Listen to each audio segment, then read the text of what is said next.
Councillor Coker to start us off with a karakia, please. Whatakata hau ki te uru, whatakata hau ki te tonga, kia mā kina kina ki utu, kia mā taratara ke tai, he aka ana te atakura, he tio, he huka, he hauhu, ti hei Māori ora. Kia ora. Thank you very much for that. And welcome everyone to the first meeting of the new Sustainability and Community Resilience Committee. We'll start with apologies. We have an apology for the Mayor for lateness. Do I have a mover for that? Sam and Pauline. Were there any others? No? All in favour? Aye. Thank you very much. Carried.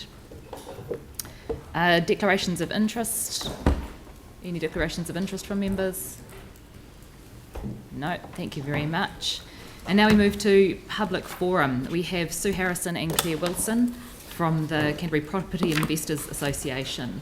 Would you like to join us at the table for 5 minutes to talk to us about your concerns?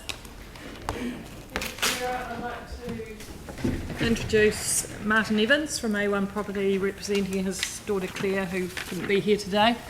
Martin's been very long time landlord and owner of that.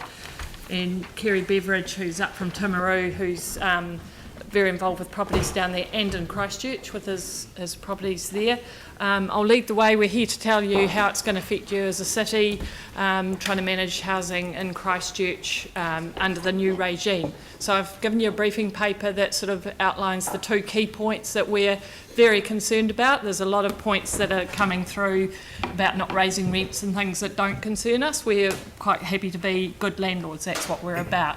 However, the student rental situation and the 90-day no clause, no fault end of tenancy situation is going to create mass social instability in Christchurch. There's no two ways about it. I've got 9 long-term rentals myself. Of those, 3 are suddenly under problems. One of my tenants was bullying her neighbour, and to a high degree, so her tenancy ended on a fixed term. I couldn't continue, so she's moved on. I've got another one in Hornby with 2 disabled children, a foster child, and some health issues, who have defaulted on their rent 6 times so far. We've been to the tenancy tribunal. Their tenancy ends in January. I'm not going to keep them on, so where are they going to live? I've got another one whose neighbours complained to me yesterday about the police coming and drug problems. Their tenancy ends in January on a fixed term also. They won't be continuing because I can't afford to keep them on as tenants in my houses under a new regime where I won't be able to get rid of them. These people have got to find a new home. How are you going to house them? There's social instability happening already because of these changes, and it's going to be very, very widespread. We've got to protect our property. So I'll hand over to Martin, who will talk about the 500 student tenants he is managing. Yeah, so A1 Property manages houses 500 students in rental properties throughout mainly Riccarton. We rely on a fixed term tenancy to house these people. They move in February and move out again the following February. And then we're signing them up now after their exams for next year. So they've signed up, they've got a flat for next year, and they go home and they come there in February. So the existing tenant's still there and there's a new one signed up to start again later. The proposal is that at the end of a fixed term tenancy, it automatically becomes a periodic tenancy where the tenant can make the decision to say, I'm going to stay there. So the current tenant will have to say in February, no, I'm not moving out of this flat, I'm going to stay here, and we've already signed someone up for it. So it's going to be an impossible situation where we can't sign those tenants up. The only other option would be to put them on a periodic tenancy right from the start, which means the tenant would move in at the start of the university year and move out at the end 10 months later. So we'll have a period of 2 to 3 months where we won't have any tenants in that property because you can't rent a student property over the summer. No one else wants it except a student. So it means that rental investors won't be interested in investing in student properties because there'll be no return. They'll put their money somewhere else. So it's going to be a big problem if this goes through. I'll hand over to Kerry. The last time I saw him, he had a black eye from a boarding house tenant who was on drugs. So, managing those social tenants is not an easy task for landlords. Yeah, it will create a lot more pressure on social housing agencies. because obviously there's risks and rewards of having rental properties, and if those risks increase and the rewards don't, then you don't house them. It's not worth the risk. Yeah, so we just want you to consider this huge unintended outcomes of what they're proposing. I think that submissions need to be made, and the government needs to really think carefully about bringing in these changes without a long process of deciding which changes will actually work and which changes will make cities have ghettos around them where where there is landlords that can't get anyone else because the neighbours are unsocial, so they take tenants on. So probably Hornby, Aranui, your bad areas are going to get bigger and badder. You're going to need more social housing for the people who really can't find anywhere to live. And here's the other thing, is that only one of the reasons you can move tenants on is for a business. That business, we were told by the government, is legitimately Airbnb. I know as a city we struggle to manage that, how to manage those people. So you're going to have a lot of landlords wanting to do that as well. So any questions for us? Concise question, if a councillor has one. Sam, thanks. Hey, thank you very much for that. Well, I would like to say thank you, but it is quite alarming.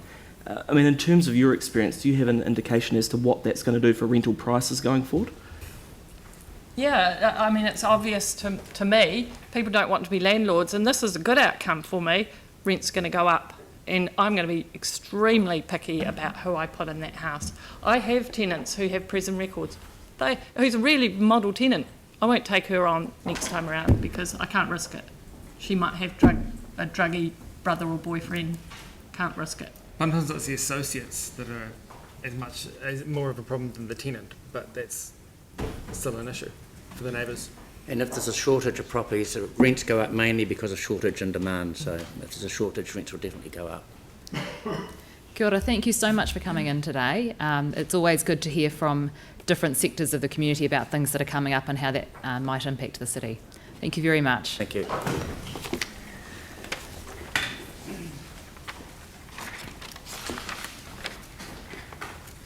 Right, next we have a deputation by appointment, and we have James Stewart and Jason Twill from the Ototahi Urban Guild talking to us about item number 6.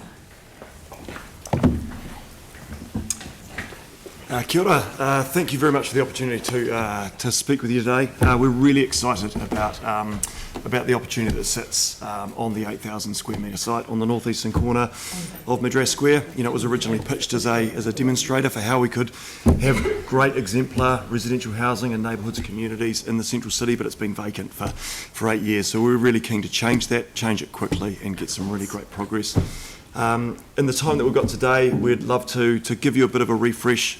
We've spoken to you before, but give you a wee bit of refresh on the background to the project, who we are, why we're proposing what we are, because it is different to what the market's putting out across the city, what the project is, how we're going to deliver it, and really importantly, some of the key risks, especially in respect of the community loan that we're putting out here today.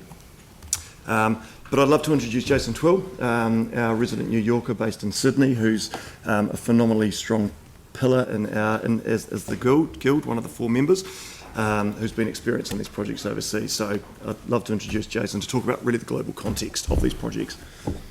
Thank you, Deputy Mayor, councillors. It's a pleasure to be in your audience here today.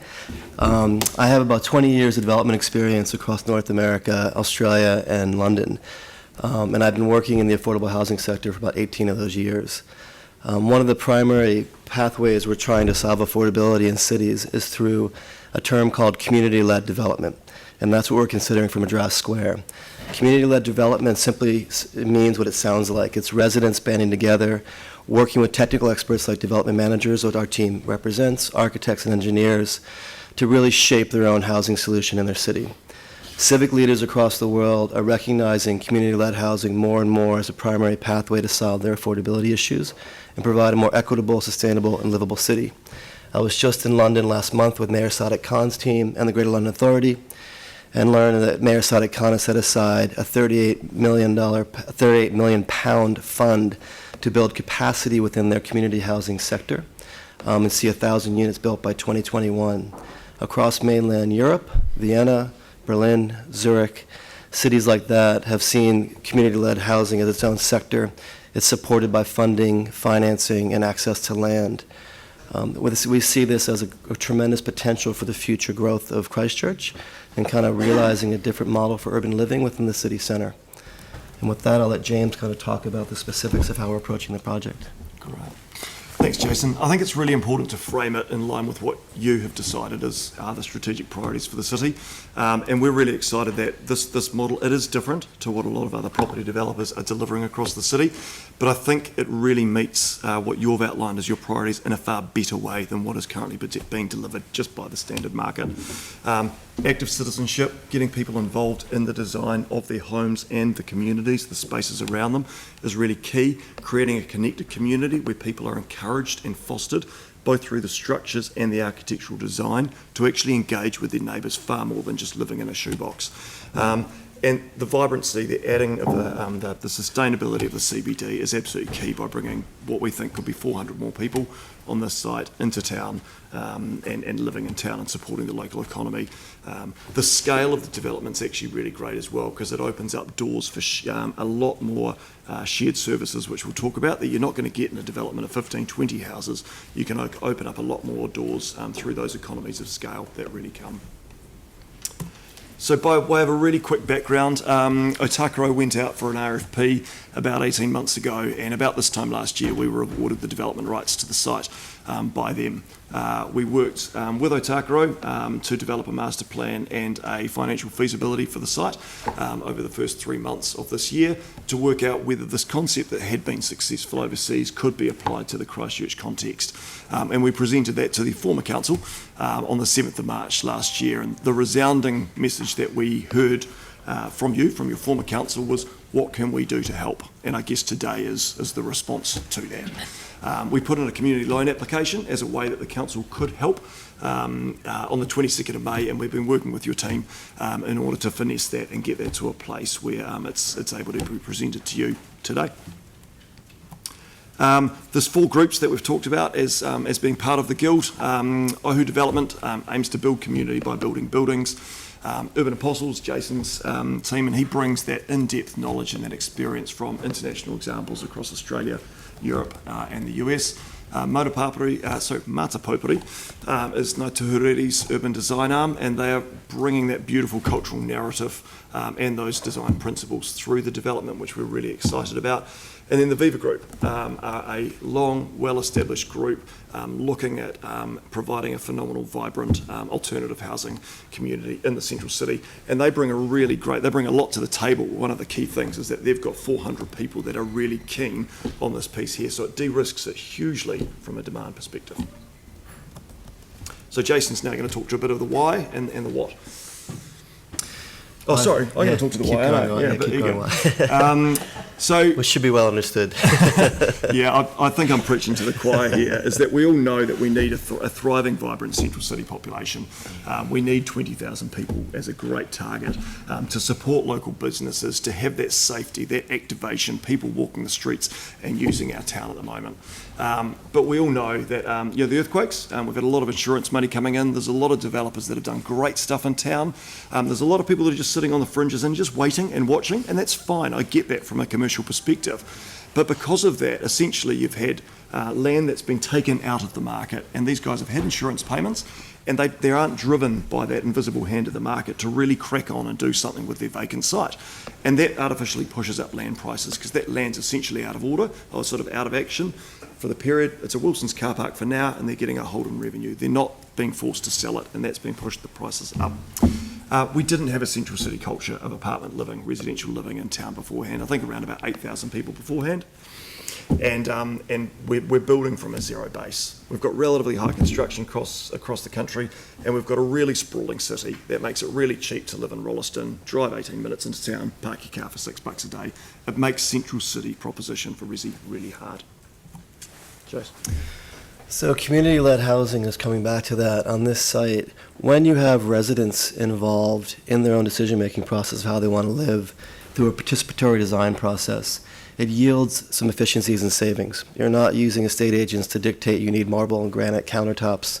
You have more economically practical design solutions, better local architecture outcomes.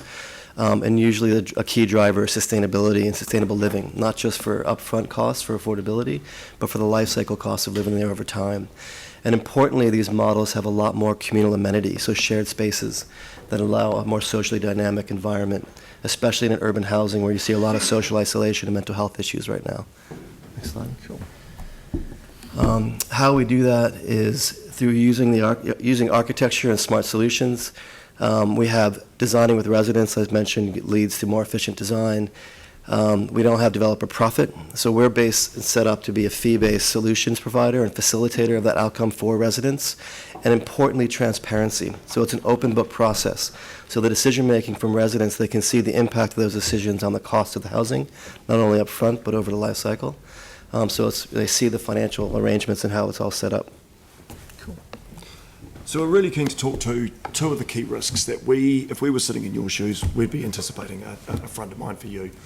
We're after a $450,000 loan. We're looking at partnering with Rata. They're looking at potentially a 2-for-1 type concept in that sense there. But the loan's unsecured. We don't get control of the land until there's a resource consent in our work with Otakaro. So we haven't got the land in order to borrow against in that sense there. So it is an unsecured loan. We're not hiding behind that. We can't. What we can do is provide a mitigant around a staged milestone drawdown. So I think in the proposal we said $13,000 to help us work up the design and hold a series of design workshops with the community, with those that might want to live there, to understand, do they want 1, 2, 3 bedrooms, do they want walk-ups, do they want apartments, do they want townhouses, to understand that piece. If through those workshops, we'd hold one before Christmas and one in late January, if only 3 people turn up to those, we go, we've misread the market. The demand's not there, and unfortunately the council's $13,000 out of pocket. If there is demand for it and we get really good feedback, we then draw down another $50,000 to help firm up the design, understand what people want. So it's a graduated milestone payment that really protects the council in that sense there. From the demand side, there's a bit of noise that actually Central City apartments aren't selling very well. We think the product is wrong. We think people are going for what's best, developers are putting out what's best from a single bottom line perspective. Tiny little boxes, small windows, not great to live in, great for Airbnbs, and really high-level apartments that have got a really good profit margin. Being not-for-profit, we can meet that middle, that $450 to $650 market. Young professionals, young families, students can live in those in a great community environment. The Nightingale example in Australia, they're providing, which we're modelling on, better homes, architecturally designed, 20% below market. They've got 8,000 people waiting on their list to go onto the ballot to have a conversation about being at the front of the queue for these homes. I'm just going to let you know that 10 minutes is actually up. Sure. That's us on that sense. Yeah, is that the last slide? Yeah, it is the last slide. Okay, yeah. well, I will allow a couple of questions for these guys. There may be questions that can go to staff, which are not sort of time limited and things anyway. So, Andrew, then Jamie. Oh, sorry, not Jamie, Yanni. Sorry. Thank you, and thanks for the presentation. Now, if the decision were to be made to make the loan, if that was subject to a condition that you had to raise sufficient funding to allow the project to progress to a point where you could confirm the requisite pre-sales to allow the repayment of the loan, would that be a workable condition for you? That's one of our internal conditions as well. Around that wouldn't be a condition at the start from our perspective. That's a piece of work that the 450 is going to unlock, is how we're going to fund the rest of the development piece.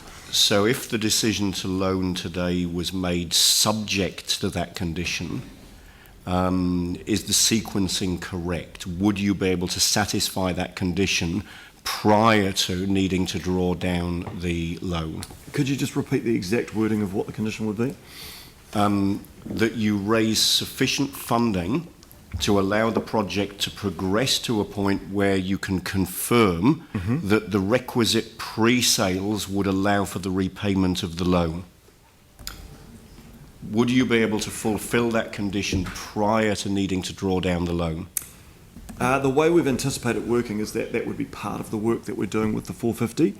So the 450 enables that to happen. So I'd love to say yes, but I don't think, honestly. So it sounds as though if we were to put that condition in, then the sequencing would be wrong. You would require some of the 450 to do the work to get to that point. Can I just clarify? I think the wording that is in the report there under option 2, I think the intent of that, and we'll ask staff, is to get the additional 450 from Rata or somewhere else at the same time. So it's an if they go, we go. Yep.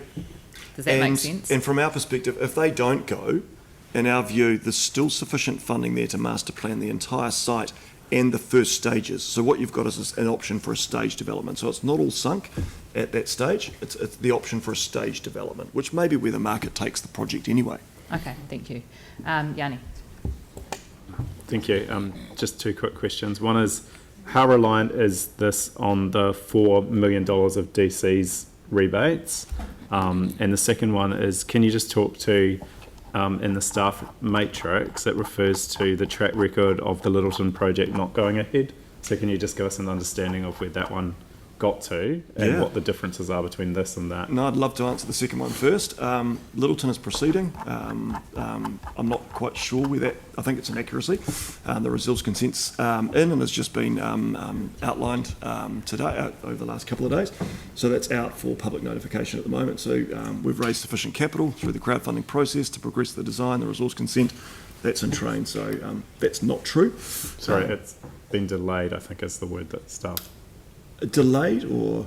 Delayed. Okay. But the project is proceeding, is probably the most accurate summation we could have. Cool. Your first question around DCs is a really good one. The DC rebate scheme is phenomenal to get affordable housing into the central city. $15,000, $20,000 per unit is a massive amount when you're looking at homes of around about $450,000, $600,000. It's a big chunk that you're adding on, and it's a massive enabler for projects like this. I'd say even more than a bog standard market housing development, because we're 100% not for profit. Any dollar that is tacked on as an expense of the development flows 100% through to the purchaser. So there's no clipping the ticket on the way through if the demand matrix stacks up. Kia ora. Are there any final crucial questions, Mike? Thanks, James. I just wanted to clarify something quickly. So you're saying if another funding agency turned you down, you could still proceed, I guess, in a staged manner with the 400 if you got 450 loan from council. Correct. Yep. No, we've got Plan Bs and Cs because we haven't guaranteed that rata funding yet. Okay. Thank you. Thank you very much for coming in. We will move to the paper next and get stuff up. So thank you very much. Thank you.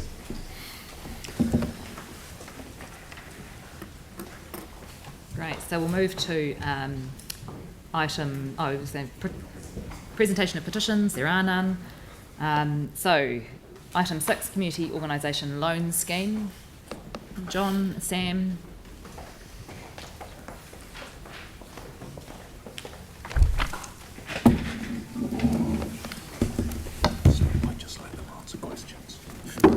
Great. So you'll have heard the deputation, and we've had a significant number of questions from councillors. If you'd like to introduce the paper, and then I'm sure that there will be plenty more questions. Sure. So you've read the report. The application is strategically aligned with some of the council's central city plans and strengthening community strategy. This is an application to the community loan scheme. It's been assessed according to its criteria and risk profile, and that's in the report, and we look forward to answering questions. Okay, thank you. So I'm sure there's questions. Andrew? Thank you. Just a quick series of quick fire questions actually here.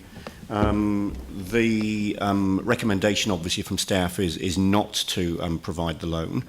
I'm just interested to drill down into what the various views of the various parts of council might have been as we worked through this, because I'm assuming that we've taken a joined up approach. What's the view of the Project 8011 team? All right, well, appreciate the question. It's Janine and John. And you know, quick fire questions with quick fire answers will be fine. Yep. John Scallon. I'm John Scallon, Project E for Project 8011. So strategically, I think Sam alluded to the project is aligned with a number of the goals of Project 811. So obviously the overall aspiration, 20,000 people, so any project that brings more people in the central city is a good thing. But housing choice is possibly the most aligned of the goals. This is a project which potentially could bring a range of affordable housing options, different housing typologies to suit different housing needs. And it also helps, I think, to meet some of our objectives around livable neighbourhoods. It's a project that's at a scale that really helps to build a neighbourhood in that area of the city, bringing a diverse range of people in, different housing tenures, long-term tenures, owner-occupiers, renters, across a broad spectrum of housing. So it is well aligned with the overall aims of Project 811. Thank you. So second question, it follows directly on from the first, the view of urban design staff or staff that would have a view on urban design, I'm guessing from your comments would also be positive? I can't speak directly for the urban design staff. From what I know, yes, they're supportive of the project. Okay, and then final question, the legal team are comfortable with this? Yeah, so that's detailed in the report.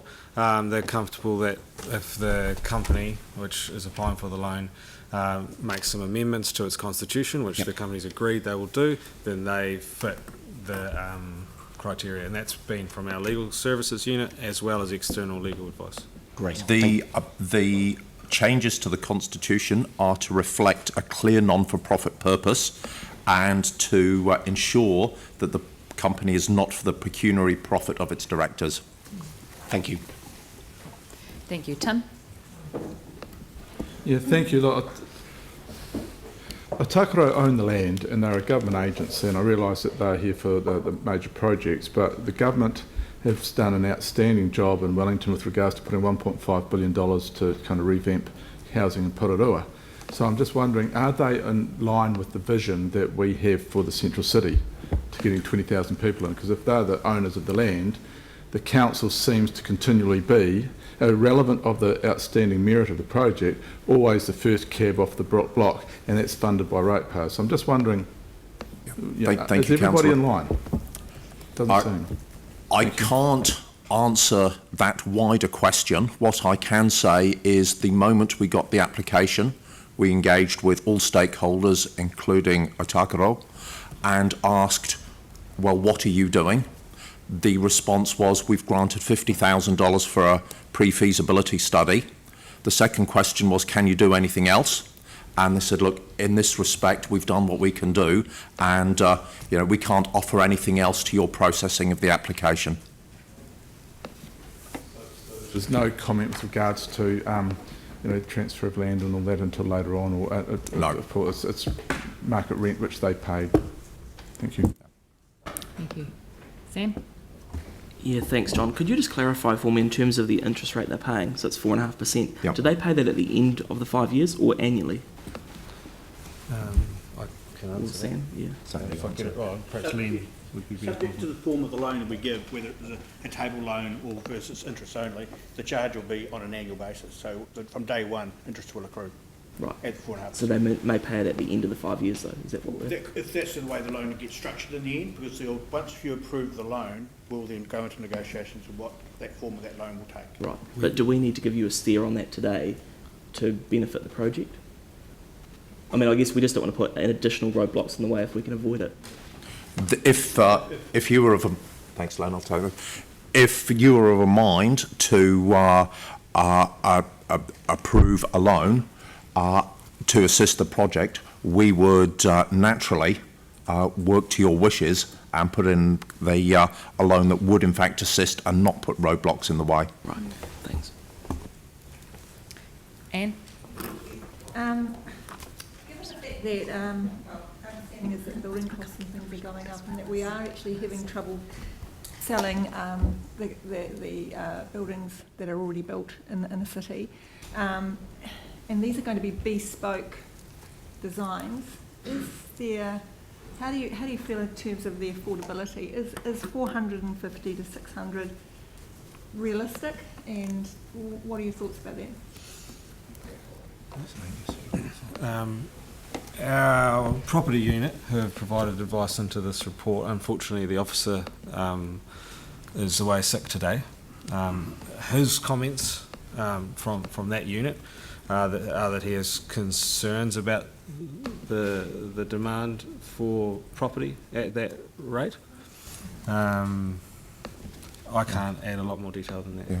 I can add that the intended sale price of the units is at the more affordable end of the market, which this is after discussions with the applicant, and as such are open to a much wider range of buyers than properties and apartments at the upper range. So the aim of this project is certainly at the range which has the largest range of the population who may want to move into the city. Can I just clarify on top of that?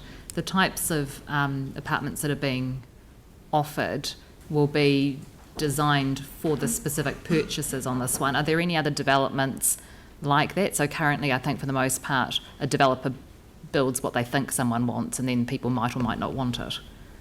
But is there anything else where people are designing it for the purchases?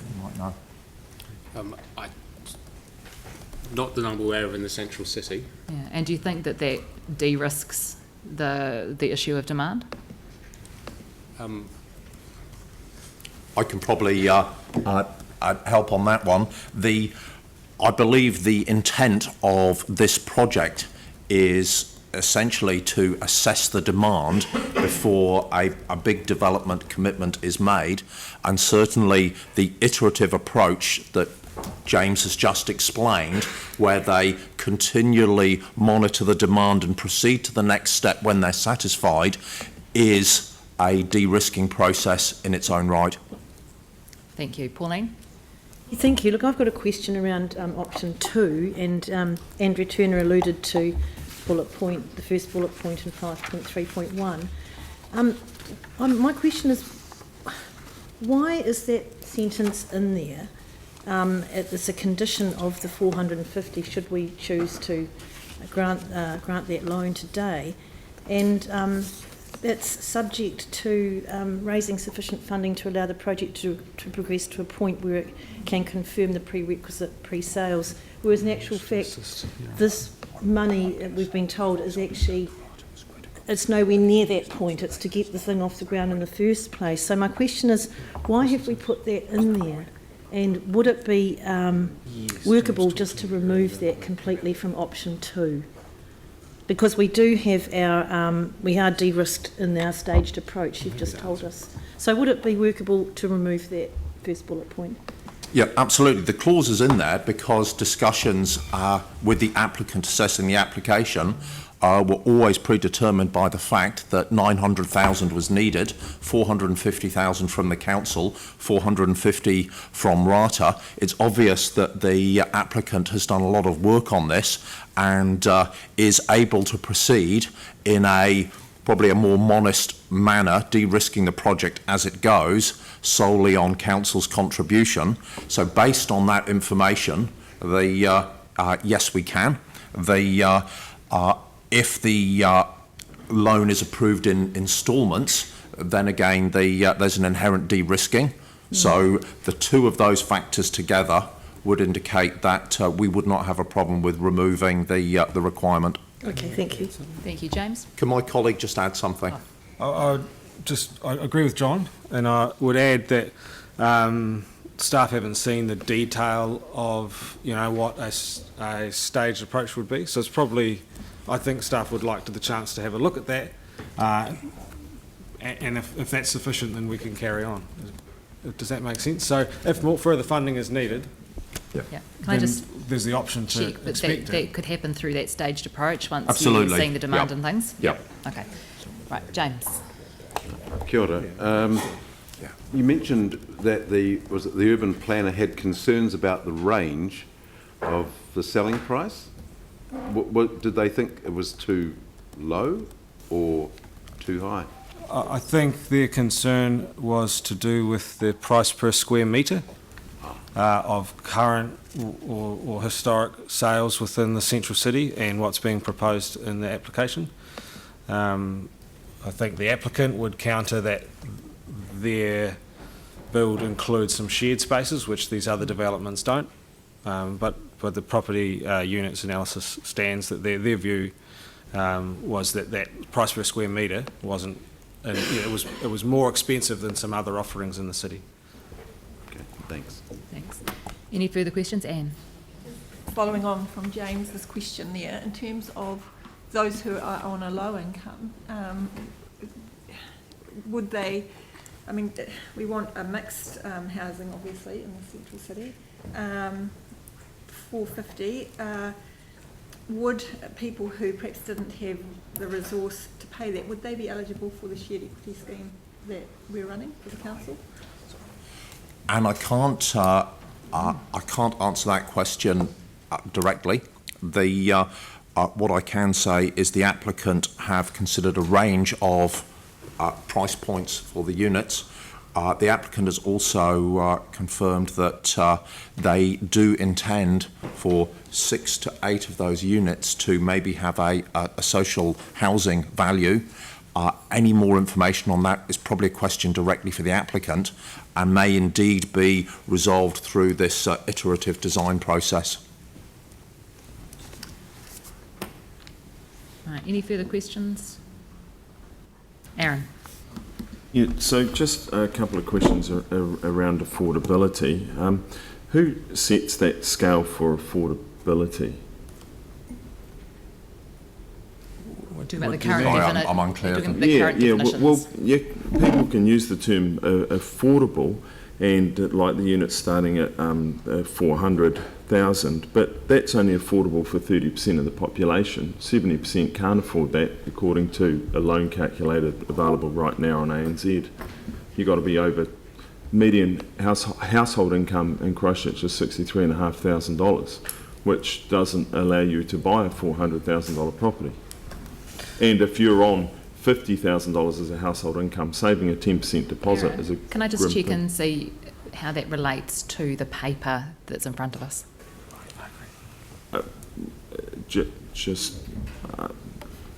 Well, it relates in the sense that what are we helping here, just to get the rich into the inner city, or are we helping everyone to move into the inner city? Do we want to mix? A specific question. So we've heard that it has some social housing and that the shared equity scheme that council helps run. So will be who's able committing help to the people get in. social housing? Who's is that the trust, or is the government committing to that? It's in the report, Aaron. Right. Yeah. The government ain't committing to any? They don't want to buy some? Not at this stage. Be a good discussion to have though, right? Yeah. Any further questions? Yanni. So just in terms of the site, the remediation of the land is one of the key risks. What certainty do we have around the cost of remediating the land? Have we had any, as council, as one of the partners in the original Breathe competition, have we had any sort of independent analysis or our own analysis of what the remediation is required on this land? Because the figures that we've got seem very low compared to other sites that council has inherited from the government. The library site, for example, but it was a different building. So the funding set aside by the project, to the best of our knowledge, is that it is a cap and cover of contaminated areas rather than penetration and removal, to the best of our knowledge. So for roads with coal tar, we're having to remove it and I think send it down to Dunedin. If they cap and cover, they will not need to remove. Right. Are we clear that ECAN would approve that? We would not, until the resource consent gets, or the building consents get approved, that's when that will be reviewed. Right. Could I possibly say that these are, as we've alluded to in the report and the reply to questions, these are some of the risks that have justified the officer's decision to recommend that the council reject this. It's one of a suite of risks. So it remains an operative risk, and my guess with most projects, you're not going to find the full cost until you really have a look. I'd also like to say that the intent of the loan is to secure a demand and a design process rather than to go in and actually build and mitigate any contaminants that might be on the site. Sure. Can I just Thanks. clarify? Can I just before you do, I think Sam's got some information to help answer. Thanks, Councillor Templeton. So I've clarified with the applicant. The Otakaro has reduced the price of the land to allow a budget for decontamination. The budget that's been presented to us is for $665,000 for that, which is what the applicant believes will be enough to fully decontaminate it. The risk, if that price goes up, will fall onto the price of the housing in the end rather than this stage of the project, if that makes sense. So the advice that we've been given, which is the estimated cost, but then it goes on to say, council staff are uncertain whether the site remediation budget for coal tar capping or removal will be sufficient. These costs have affected earlier proposals for the Breed site. Given that the Breed site was something that we were intimately involved in, and given that we have, I presume, have done due diligence on land holdings of Otakaro through things like the Global Cost Share Refresh, we must have some information surely as to what the costs would be around remediation of the land. That's not level of detail we've found. We may, you're right, but it's not been part of the... Yeah. So, Yanni, this is the early stage stuff, but there are other things that council has experience in with this site, and Otakaro does as well.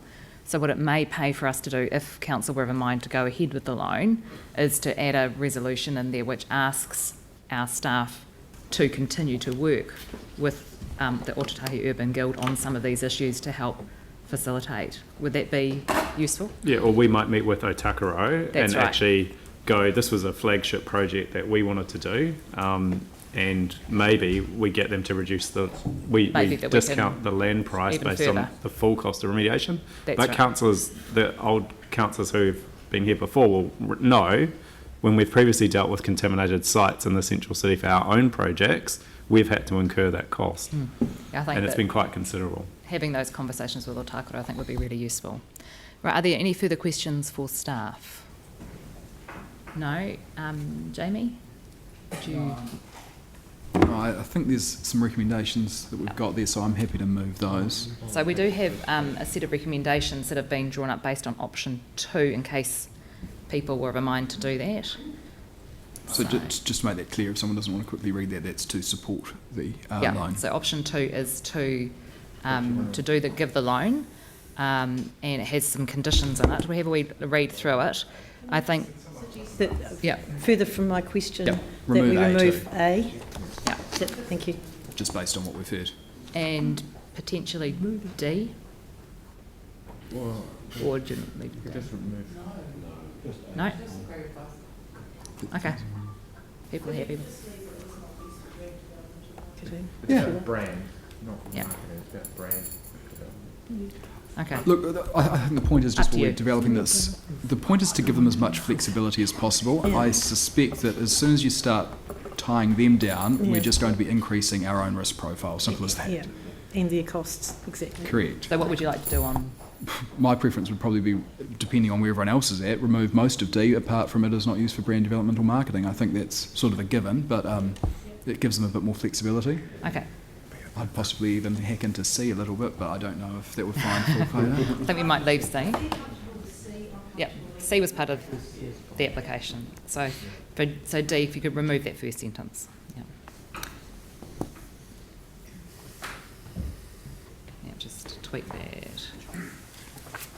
Might need a seconder though. Mike. Yeah.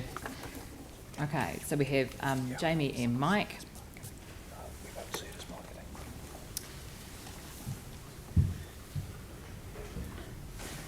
Okay, Jamie, would you like to open? Yeah, okay. I'll, just for the sake of time, if other people are going to speak, do you mind if I'll just speak once at the end, or you can even go last if you'd like? Second to last? Well, you go last. I'm just saying there's no point in me speaking twice on it. I'll say it fast. Okay, Tim. Thank you. Look, we've been talking about this type of thing for a very long time. It's and James and his team have come up with a very good and viable option, I believe. It is always disappointing that the council ratepayers always seem to have to be the first cab off the block. and obviously there are others waiting in the wing. I would certainly like to see Takaro taking a stronger lead. I know they've done a lot with this, but they do own the land, and that could be a real game changer for this and others. If we look at the absolute positive of this, if this takes off as envisaged, this could be a first and a lead for many of the others. It could actually be better off than our own development agency if they really get going and they get momentum and they do others following this. So I'm going to support this because it's the game changer. I think that sooner or later someone's got to back.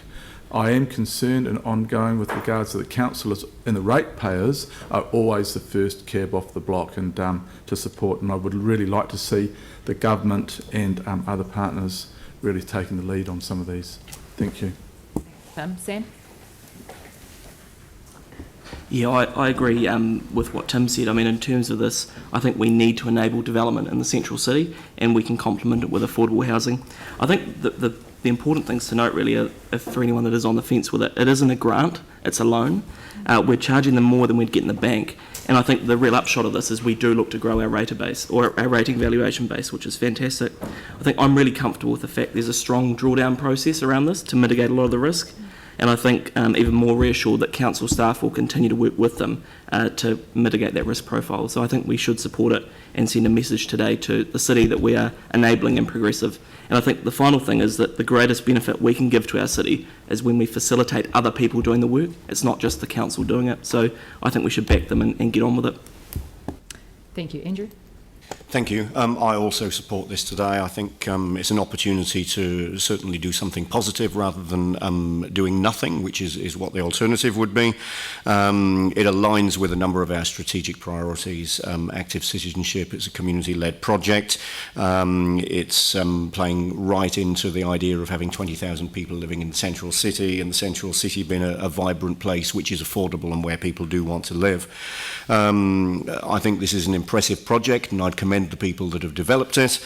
I'm pleased to hear that it is supported by our own 8011 team, and that there would also be support for the urban design outcomes, and that with the constitutional amendments, which I think are perfectly reasonable, our legal team are also comfortable with it. So yeah, I think this is very, very positive, and I don't doubt that if we didn't pick this up today, and I believe that we should, I think it sends a very strong message that we do support development in the central city, but in particular that we support sustainable and community-led development in the central city, bearing in mind that this is a not-for-profit, and that if this is a success, the bankability of it is going to be an oversubscription that then would possibly lead to a further example of this project elsewhere in the central city, rather than the bankability of it going into directors of a private company's pockets. That is something that we absolutely should be supporting. So I'm certainly going to vote in favour of this and urge colleagues to do the same.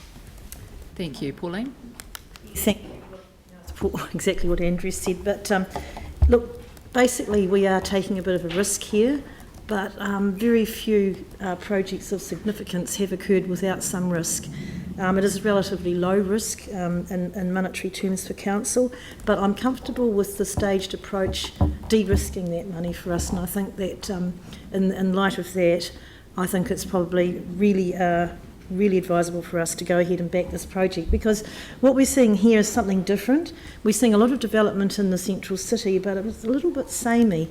What people are getting here is a wonderful, diverse housing development with options for everybody, and that includes bringing in people with diverse interest and different people coming in with green space and environmental benefits.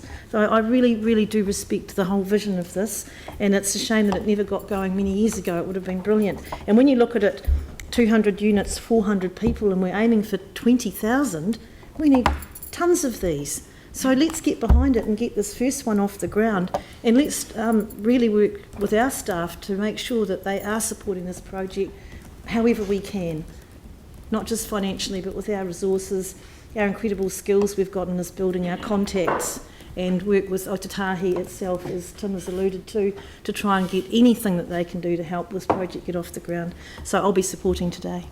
Thank you. Mike? Thank you. This is about risk versus reward. So yes, there is some risk that it won't work, but actually the reward of it working totally outweighs the consequence of that risk of it not working. I was fortunate enough earlier this year to visit Corn Street Community Builders in London, and it's obviously a slightly different housing initiative, but it's a community housing initiative, and that was started in the 1980s, and it was actually a loan from the council of £1 million in the 80s to enable them to purchase the land that actually got that initiative off the ground. So that was a risk that council took, and it totally paid off. We should never underestimate the power of community when it comes to housing initiatives. And look, I think through the rebuild we have missed opportunities to truly create a modern, sustainable city. This is the type of housing development that we need in our city centre, so I will be supporting the recommendations. Thank you. And if there's, okay, so there's a couple more. So Anne, then Aaron, then Yanni.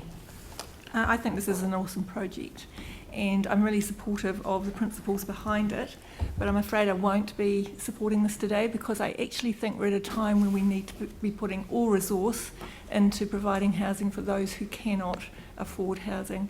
So I would prefer this money to be accessible to our trust, so that, and I'm sure that we could make that work if we looked at it, so that they can actually strengthen the work that they are doing. I think that we are providing an awful lot of housing for people who can afford it at the moment, and I believe that we have a need in our city to provide housing for those who don't. So I think that should be our priority.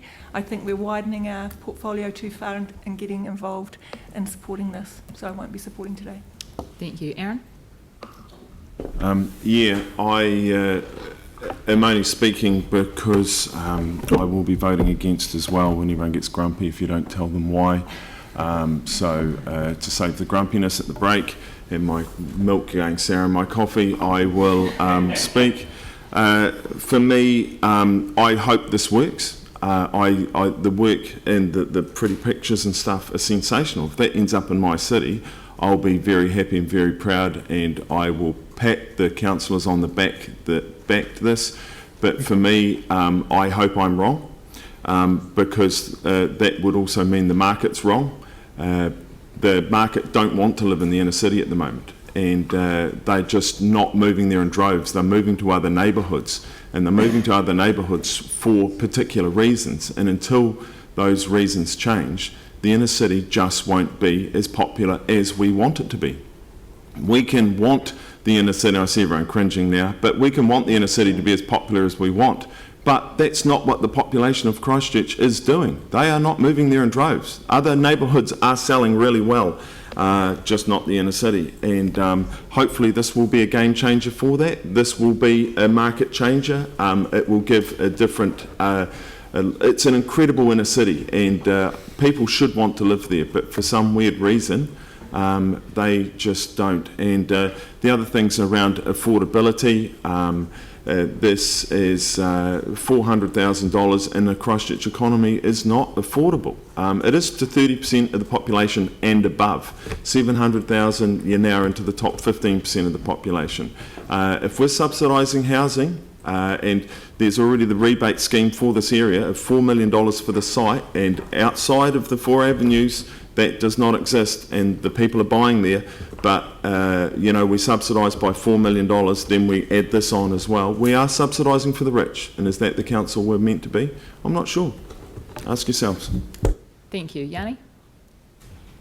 In a similar line of thought to what my previous two colleagues have raised, I will address that. But I just wanted to pick up on the point that Councillor Sam McDonald made, because actually when you think of this as a loan and you think of the stages in which it goes through, I personally am comfortable with that. I would be much more concerned if this was a direct grant, but I do feel that we have actually asked staff to do the work around a loan to enable something that could be positive for our city. But having said that, I really want to just highlight the complete contrast to this paper and the next report around our social housing and community housing in our city. And the idea that $4 million of ratepayers funding would go into that this level of apartments at the price points that they are, when we're struggling to fix our own social housing, let alone grow it for the future demand that we know is coming, is something that I'm really concerned about. But I don't think this paper is the time to address that that public ratepayer subsidy of very expensive apartments in our central city. There's another process where we hopefully do get a chance to have that debate and have that discussion about what our priorities are. So I don't think the loan should be penalised because we've still yet to resolve that as a council, which is why I would support the loan today. But I did want to signal that I am incredibly uncomfortable that up to $4 million of ratepayers funding could go into this project, which would be a grant and would be, I think, creating housing that is not at that affordable level. I like the idea that this is about building a community in a city rather than just building housing. And I think one of the reasons the demand is not there in the central city is because there has been a number of apartments which have simply been plonked in there without the idea and the thought around what it is to create a unique community. And my experience as a councillor who represented the central city for a number of years is one of the attractions in those areas, they had distinct, unique characteristics and had good amenity, which is why people like living there. And post-earthquake, that has been quite considerably changed. But I think here's an opportunity to do something positive on a site by a loan, which we should be open to. So I just wanted to make those few comments. I think a separate resolution at some stage would be for council to get a closeout report on the Breathe project. This was actually a joint project that we led with the government initially, and it's been a spectacular failure.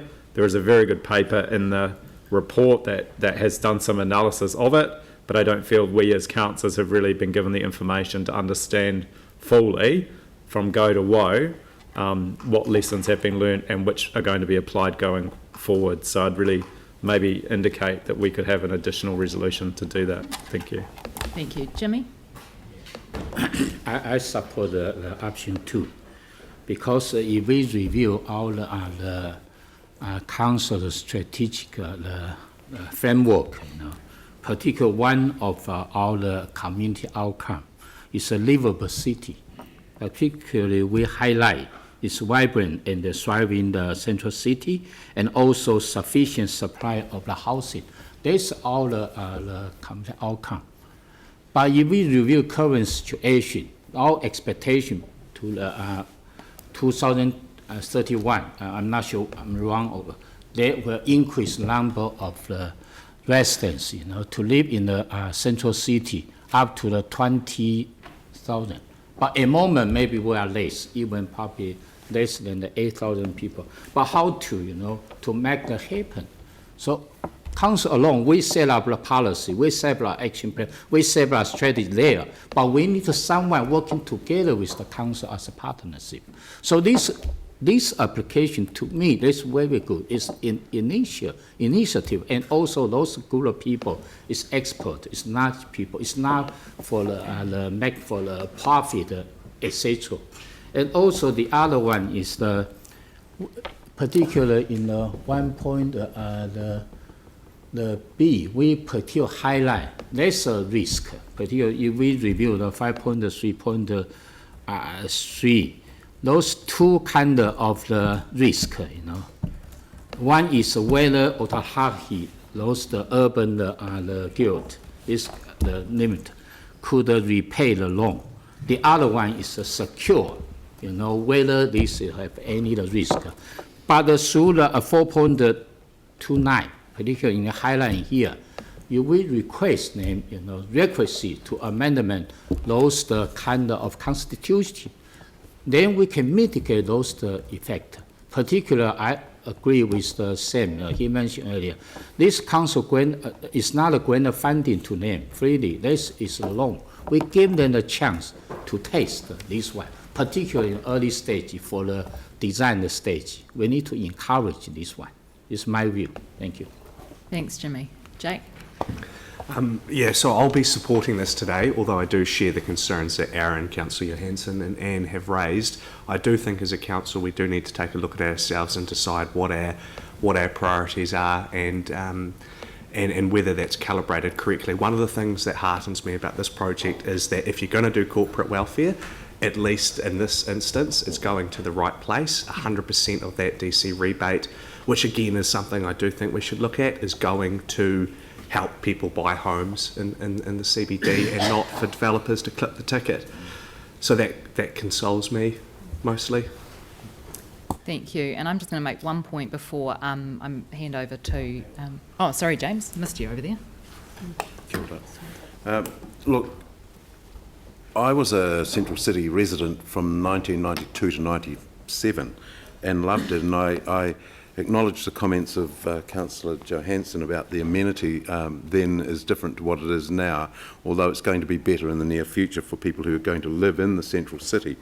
But today, this morning, I find myself in a win-win situation because I'm okay about the fact that the granting of this loan would progress this project, but I share the concerns of both Councillor Galloway and Kewen, in particular, about the social issues and the fact that we're spending $450,000 on this project when we have people that could do with that money in some form or another. But as I say, it's a win-win. I'm comfortable that the project's going to get some life breathed into it, but I will be opposing it on the basis that I think the money could be better spent. Kia ora. Kia ora. So I'm trying not to repeat anything that anyone else has said. So I'll just talk about the fact that actually once this project goes ahead, there is no cost to council. In fact, we're probably charging more in interest than a bank would, and we will make money on the deal, and that will then be able to be spent on other things and other priorities that we have as a council. But the reason that we have a community loan scheme is because communities find it really hard to get loans because it's a lack of security or there's a small risk, and that happens with every community project. And the reason that council set up the community loan scheme was to enable these really good community outcomes. And if you look at some of the other projects that we've loaned to, Mount Pleasant Community Centre has been an enormous community activator in that space. It was a $500,000 loan. It's nearly half paid back now.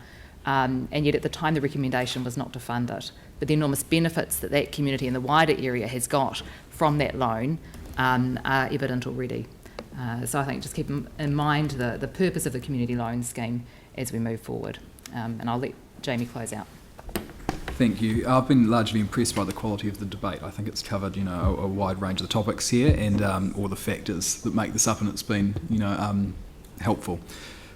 I just wanted to spell a couple of things. That all the statistics that you'll read and the research shows that there is demand for central city living. People do want to live in the central city. It's the offering is a bit out of kilter. The perception is that people get too little for too much money, and that comes down to the cost of development. And a lot of those factors are outside of council control. Banking arrangements. It's quite ironic because there's never been a better time to borrow money, but it's never been harder to get it from the banks. And then factor cost of land, cost of development, and the likes. The DC rebate scheme, as you've heard from the industry itself, it's not a handout to developers. It's a development cost, which means that every cent of it is passed on to the purchaser. So it just makes it more accessible for people. And still, it is difficult, even with that. So I hope that paints a picture of the climate that we're in. What we're currently doing just simply isn't enough. If we want to have 20,000 people living in the central city, then a number of things will need to change. If we continue to do what we are doing, we will fail miserably. And that a vibrant heart is going to need a diverse range of housing options. So a city full of social housing will not work. Simple as that. A city also on the flip side of just high-end $2 to $3 million apartments will not work. It is the choice and the diversity that's critical if we want the city to succeed. So I think we all agree that this proposal, if successful, will be a really good outcome for the city. We all agree that there is some risk associated with it, but I think we'll also all agree that you don't get a good outcome with an element of risk.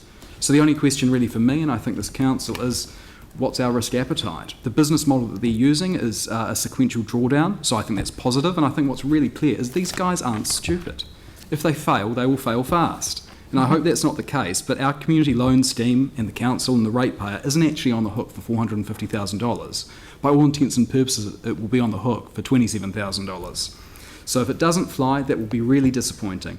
We'll be tremendously disappointed, as will they, and I think the city on the whole will actually lose as a result of that, but the lion's share of the funds will be returned.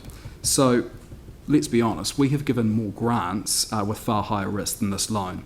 And that's a really key point, first made by Sam. Let's not forget, this is a loan. It's a community loan. And in my view, it aligns entirely with why it was set up. So let's put the strategic and social benefits aside for one moment. If the council's own rate take is going to go up over the period of the loan time, greater than what the loan itself was, I think that's a pretty good risk versus reward proposition that you've got. You also have a bankable model for the future, and there's a capital value increase on the surrounding property as a result of this too. So, yep, I think there's some risk in exchange for potentially a very large upside.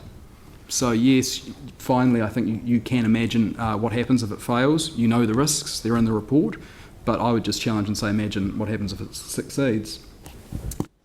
Thank you very much. And with that, I will put the motion. All in favour say aye. Aye. Against? Would you like those recorded? So Galloway and Daniels and Kewen. Thank you very much. That's carried.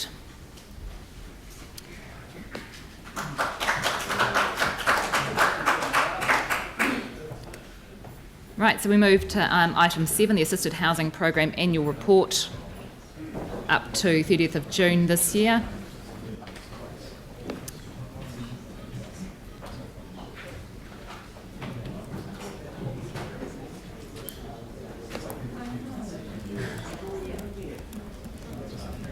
Welcome.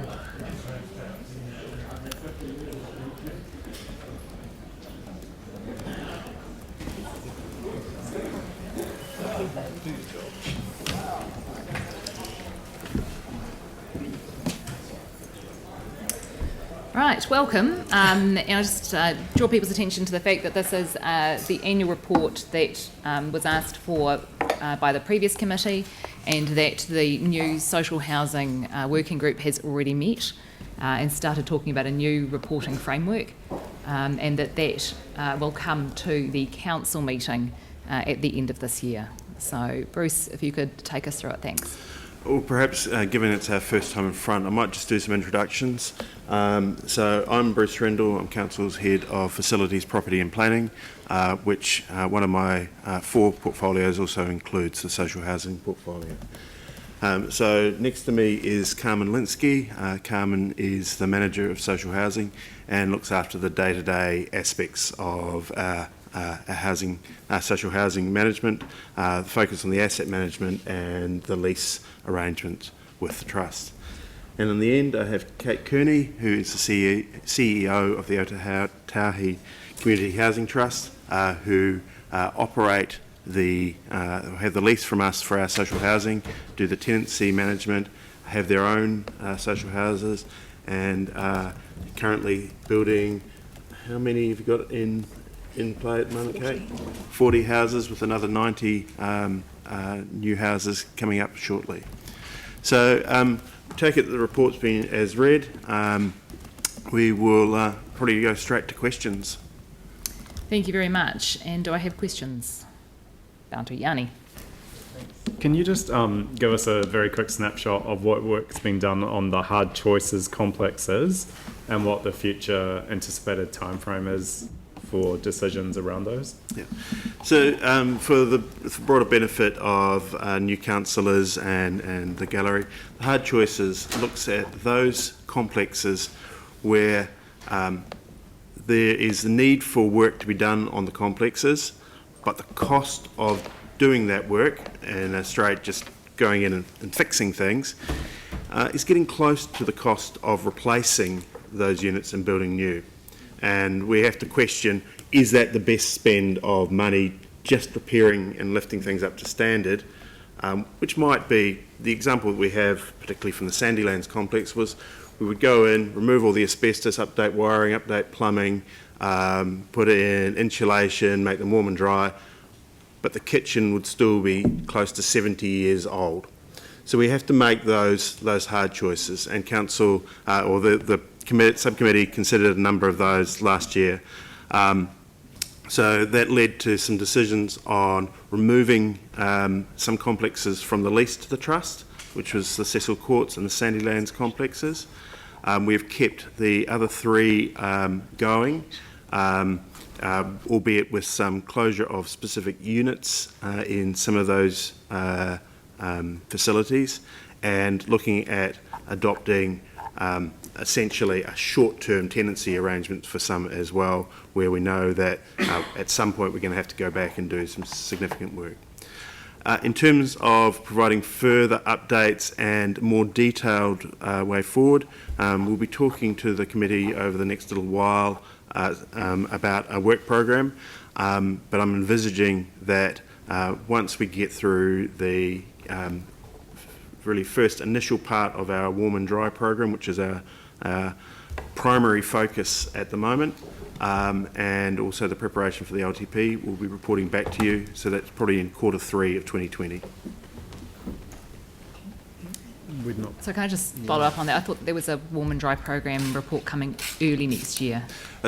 So the warm and dry program we're implementing at the moment. So that's our highest priority. Yep. There is another report coming to you in February next year about growing social housing and how we increase the numbers and what mechanisms can be done there. So that was a report that was requested from the previous subcommittee that we're planning for February. Okay, so February's one of the growing social housing.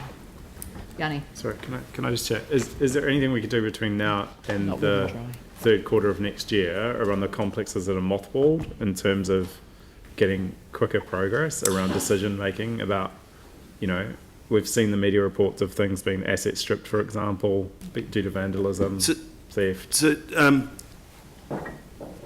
we always could. If you said that the priority was to deal with that, we could, but that takes the attention away from other priorities. And at the moment, the clear message that we have from the previous council, and I suspect will be reinforced from this committee, is the focus on warm and dry.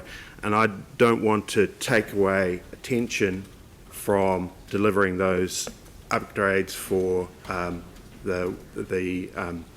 part of the portfolio that, while it's compliant with legislation, could be better. So we're really focused on that, and I hope that is the right focus, and your feedback would be appreciated on that.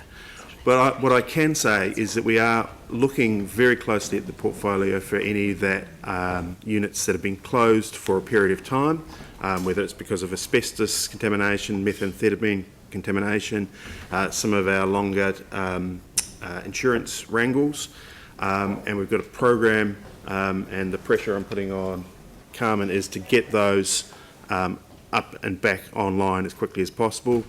In October we had another 6 come online of those.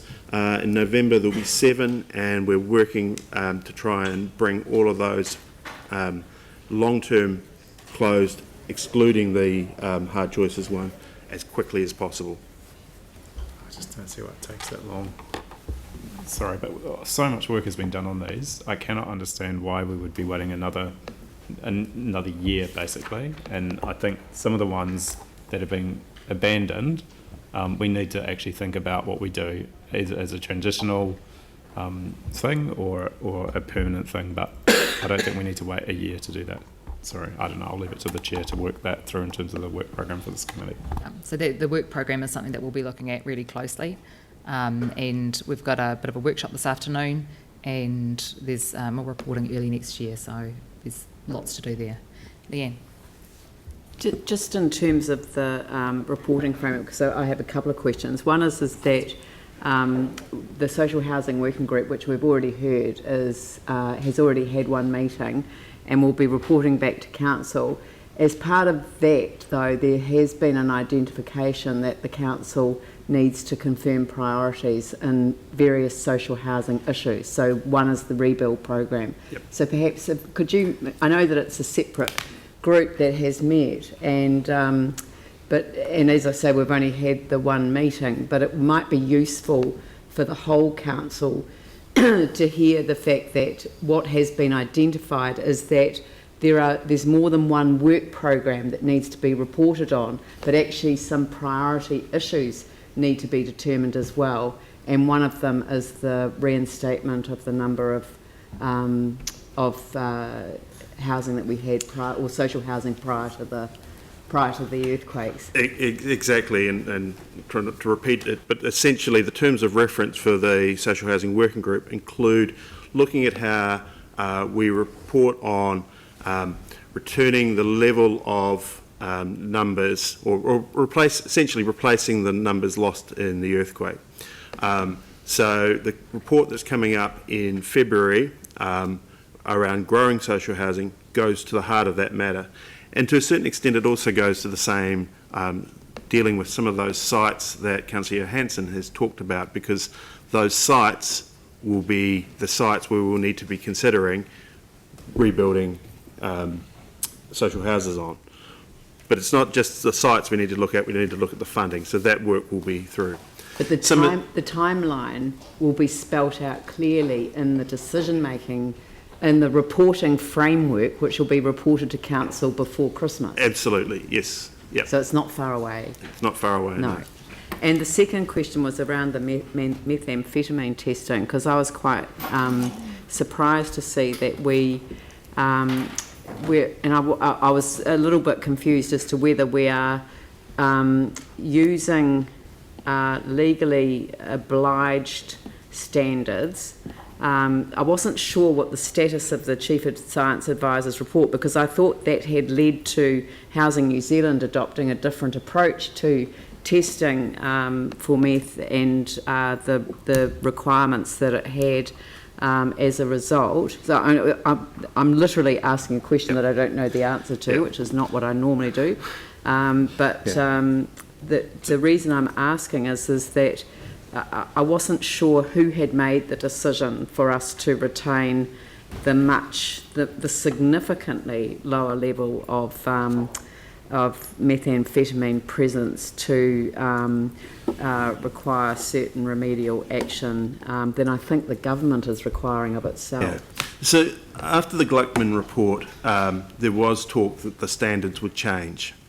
The standards haven't changed yet. No, but the government changed the standards, didn't they? Yeah. So we had some discussions with the Housing Subcommittee around this, and the approach that we suggested and they supported was we would still test if suspected, and if it was above the standards but below Gluckman, we would do a reassurance clean. Essentially, and I think I used the example with the subcommittee, what would you expect if your grandmother was moving into this house and we knew that it was infected, contaminated with methamphetamine? Well, we would give before my grandmother moved in, I'd want to know what was dangerous and what wasn't. Yep. And we said we would clean it. If it was below the Gluckman levels, we would say it's still okay to move in. If it was above the Gluckman levels, the 15 micrograms, then we would take further remediation action. So we've tried to adopt, in the absence of a formal standard, and I don't know whether that work has progressed at all at the government's level. I'm happy to answer the rest of that. And it's lovely to be in front of the new council. I wish you all well in this term. Looking forward to working with you all. There hasn't been a formal change to the standard. So we, the Trust, have adopted Kaina Ora's approach to this, which is to test on suspicion, but otherwise, if the levels are low, we do a very minor clean, and we're back in there. We turn the houses around as quickly as we can. And we're using the approach that 15 MIGs, which is the Gluckman report, is where you need to intervene strongly. And when it's low, down at 2 or 3 MIGs, there isn't an intervention of that level needed. So we're doing that. So we're doing that in trust-owned properties. Yeah. In council-owned properties, we're testing and we're cleaning all. Are you applying a different level at council? So you're applying a different level at council than the OCHT is applying?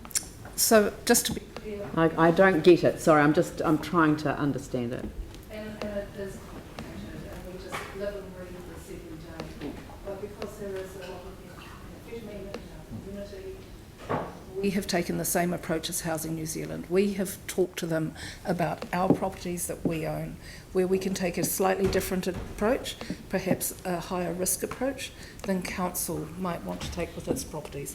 Council has tested and has waited for the new standard to be published, but you know, it's been a year and a half, I believe, and we're still waiting on that standard. So can I just check, is the key difference that you're testing on suspicion and that council is testing everything? Yes. Okay. And why have we made that choice? We took a more conservative view when we initially spoke to the Housing Subcommittee on this, based on trying to give reassurance through to tenants on this, given the types of tenants we have, the mix. You know, that's why we use that example of your grandmother moving in. Okay, thank you. Any further questions? Well, who made the decision? Sorry, who made the decision to test on that basis? That was a staff decision by delegation. It was a staff decision. By delegation. Okay, so I've got Pauline, then Melanie, then thank you, because mine's a supplementary on that, because in the report here it says that you decontaminated 17. Have you got a cost to that? It's not, I couldn't see it in here. They vary dependent on the intervention that has to happen. Sorry, they vary dependent on the intervention that has to happen and the level of meth contamination.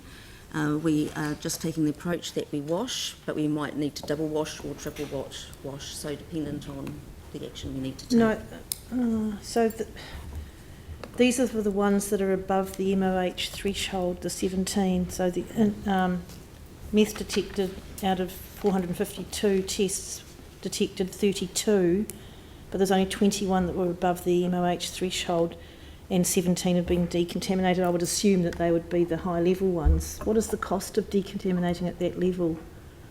Like I said, it varies. I mean, we used to strip them out previously, and we're not doing that anymore. Our approach is to wash, and that can be anywhere between about 3,000 to 8,000, dependent on the level of wash we need to do. Right.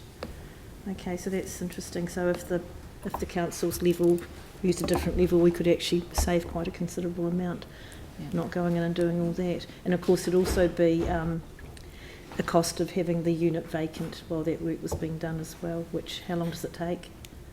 Generally, average. A few weeks. Yeah. Thank you. Thank you, Aaron. Sorry about the delay, Aaron. So I've got 3 questions. The first one's 3.2, the reduction of 254, largely accounted for by the transfer of 204 units. Where's the other 50 units? So those will be the long-term closed units. Oh, so they're just closed? Yes. Right. We call them the Yarni units. And then the 4.20, community housing providers, the CHIPs, have until 2023 to comply with the standards. Why were they given so much more time to bring units up when you'd think that the CHIPs would be the better providers than the evil landlords? I can't speak for the government's decision making, but I suspect that one of the factors there will be that the community housing sector will need to work to find the cash to be actually able to do this. So the money that's required, they've got the reserves to undertake the capital. We're lucky in a sense we'll be able to borrow to contribute to this, but this is an expensive task, meeting the healthy home standards, particularly as it's likely, and Kate might be able to confirm whether she had any further intelligence on this, that we're going to need to install heat pumps in every unit, which we hadn't anticipated. So that's going to be some significant costs will come out of that. Yeah. Just that I just found that a little odd that they'd set a rule that the private providers were going to be the exemplars and the other ones were not.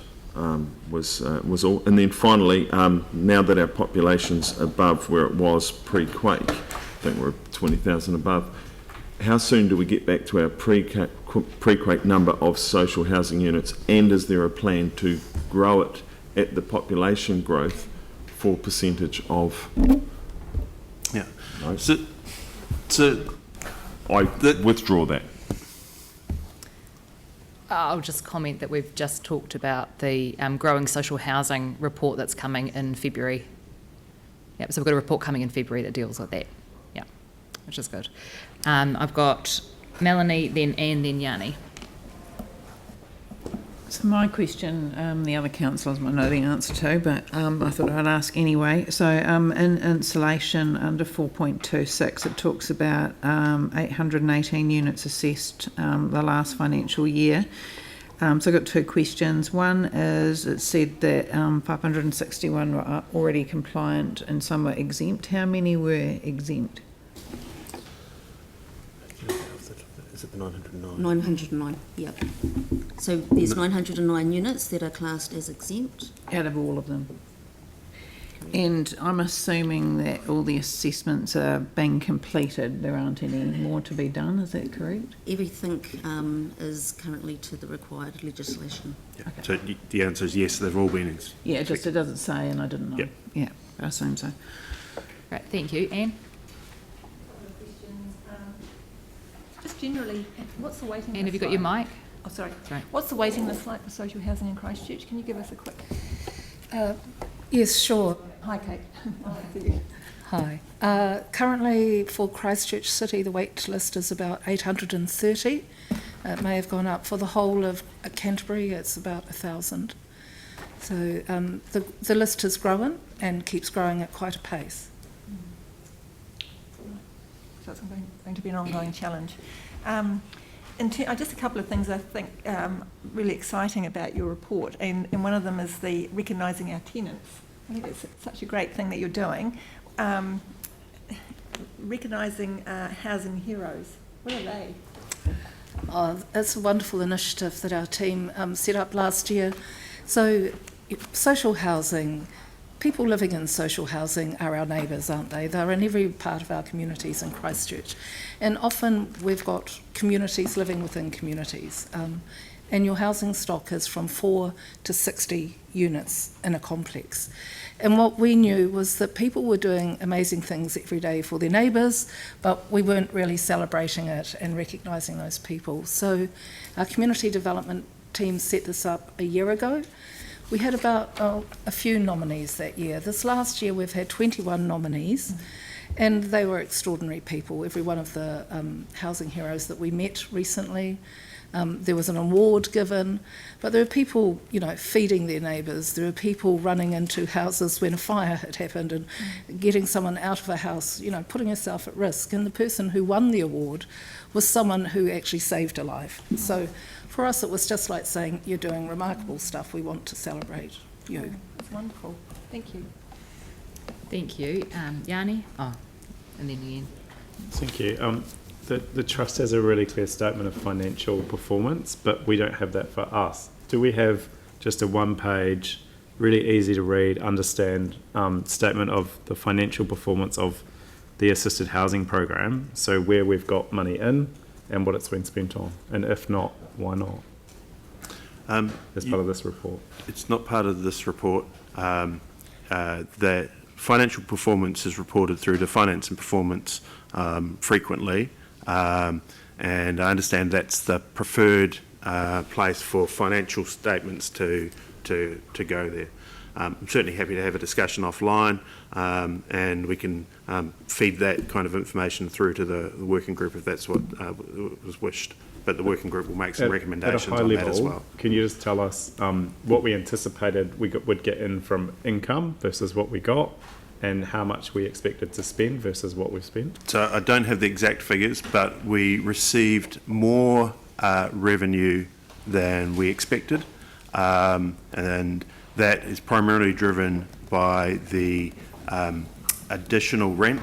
The additional rent is our share of any surplus that the Trust generates, which was 80%.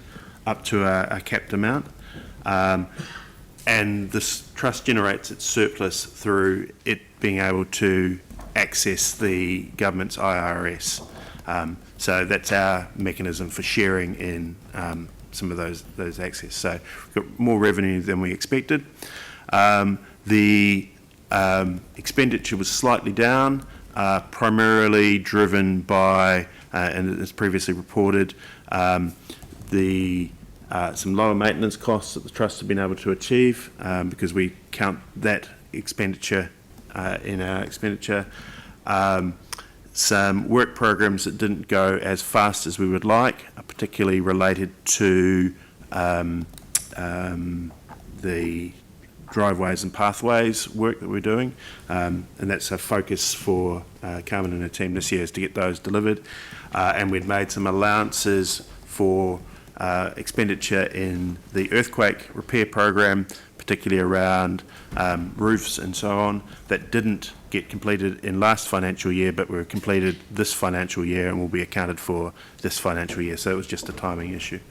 So overall, we're slightly better than budget, particularly because of the revenue.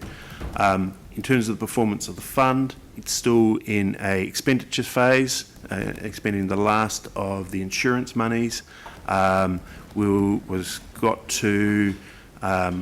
I'm just going on memory here, so I may be wrong and apologise if I am, about 20 million at the end of the financial year. We're expecting it to drop below between 12 and 10 million this year, with the last of the earthquake programs being completed and the first stage of warm and dry.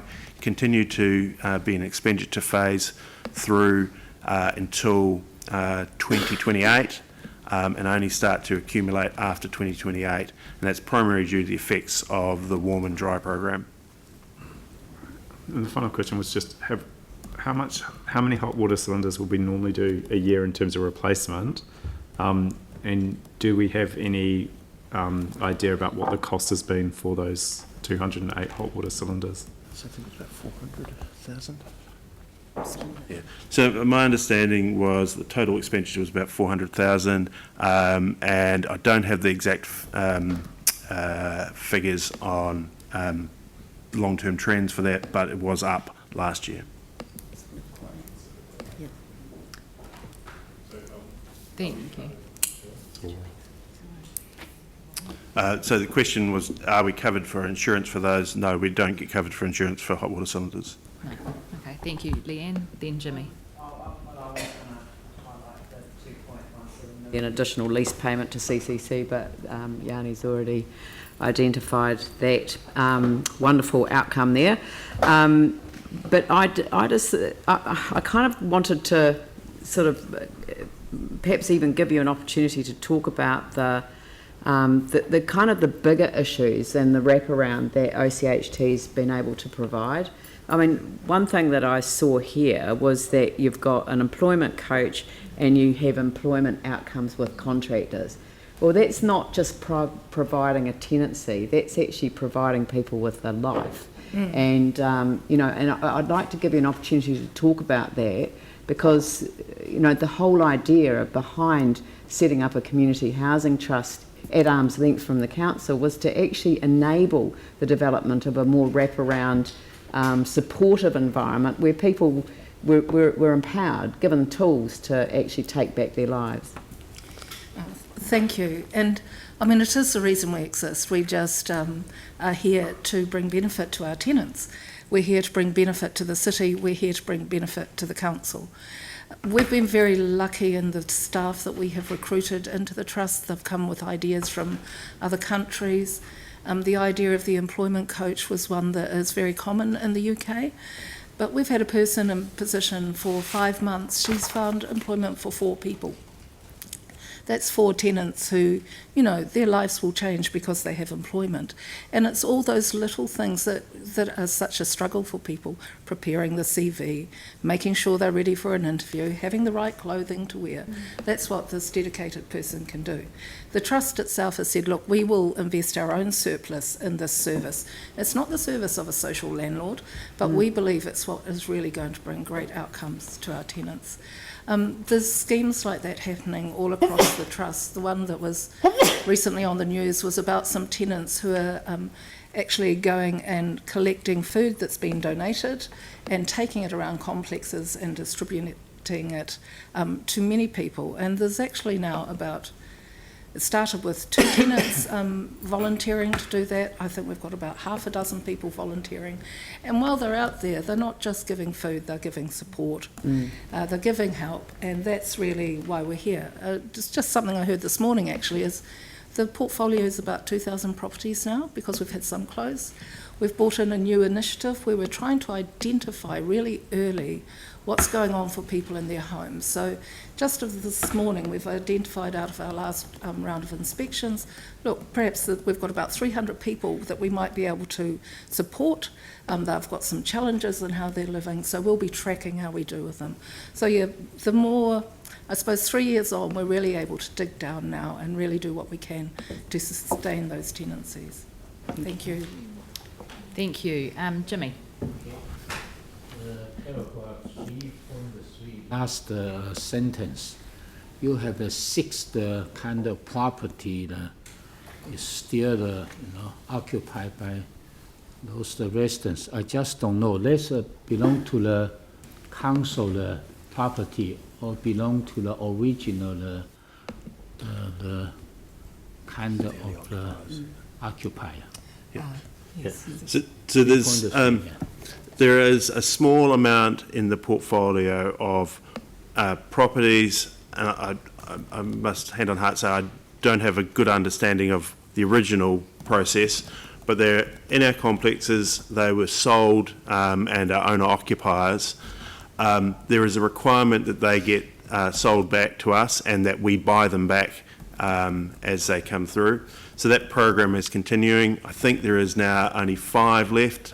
We've bought another one this year back from the owner occupier, and we're slowly returning them from owner occupied back to council owned and leased to the Trust. Thank you. Thank you. Phil? Good morning, guys. I know we're talking the other day about you having to put heat pumps in every one of the units, and I'm just thinking about the coldest ones, and you probably know where I'm talking about. What are we doing as far? I understand we were doing some tests on insulation for skilling roofs and stuff like that, because there's no point for giving these people a lovely heater when maybe it's going to cost so much to run it that they don't want to turn it on. That's right. So we're currently looking at different methodologies in terms of how to insulate basically the flat roof ceilings and the skillion ceilings. We've trialled a couple of different methodologies to date, and I'm also aware OCHT have tried some pumping in into the properties that you're talking about. So we're just working through a program to find the best way of insulating those units, and there's probably be different methodologies for different types of units that we'll look at doing. So we are running the Healthy Homes program, and that will be part of that Healthy Homes program. And because there's probably going to be another winter coming next year, are some of these ones going to get?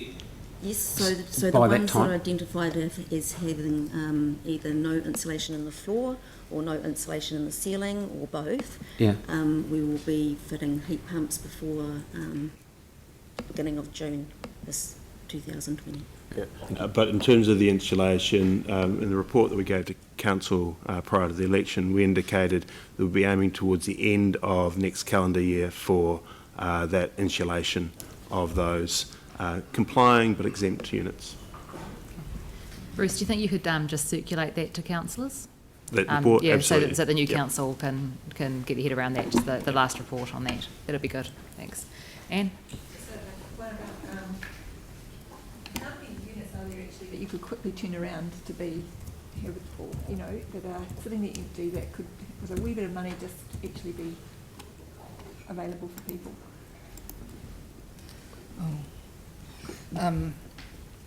At any one time, we have about 70 properties that we're turning around quite quickly. That would be about where I would say the figures are on a regular basis. And then at the moment, as I understand it, there's about 89 properties that have been temporarily closed for a range of reasons. They're quite complex reasons. Some of those units have failed. But some are some that Bruce spoke about before, such as methamphetamine. So we are working to see what we can do to get those back online as quickly as possible. I couldn't give you the dollar figure, Councillor, because I would have to go and look at what was, well, actually we'd have to ask Council to look at the reasons for the closures.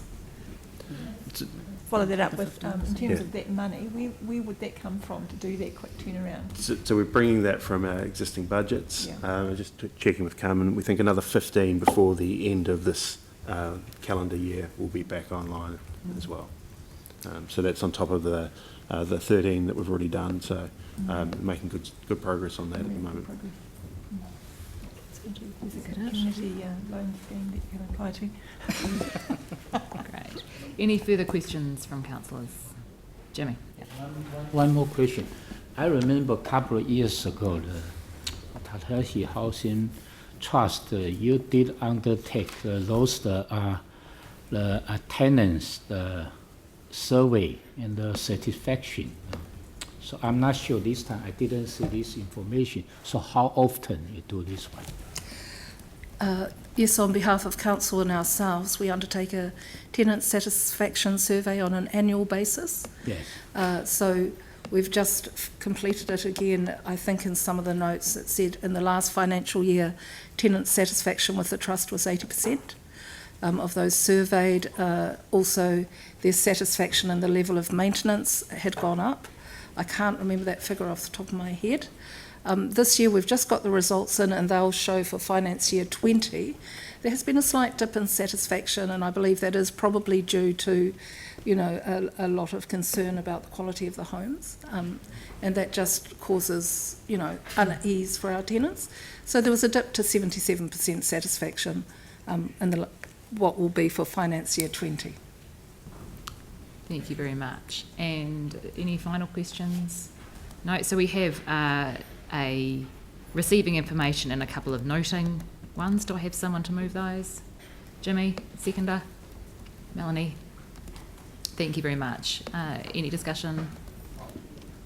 Leanne, thank you. One small item, so I mean this is a debatable matter, but having looked at the question of youth testing and the guidelines that we've adopted, I do want us to look at those again.